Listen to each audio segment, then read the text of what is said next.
Висока инфлација доправа предстои, предупредува аналитичарот Мирче Јовановски. Како причина за тоа, тој го посочува покачувањето на цените од почетокот на месецов, веднаш по престанокот на владините мерки, што во јуни ќе испорача исто така двоцифрена инфлација. И треба да имаме во предвид дека во оваа инфлација за месец мај, мислам дека не се влезени последните поскапувања на енергентите. На крајот на минатиот месец завршија дел од оние антикризни мерки кои ги имаше владата. Исто така скокна и маслото, цената на маслото за јадење за околу 20 на ден, реченам, по литар.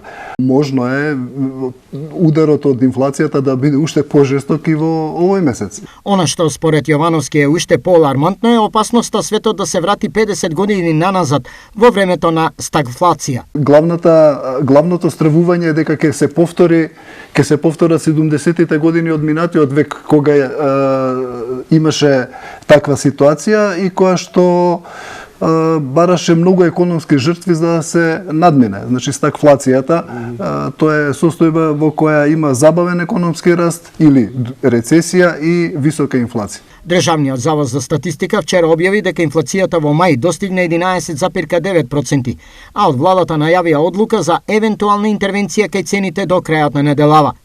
Со ребалансот на буџетот се очекуваат нови мерки за подршка на најпогодените категории граѓани, а подршка побара и бизнис секторот од Стопанската комора на Македонија.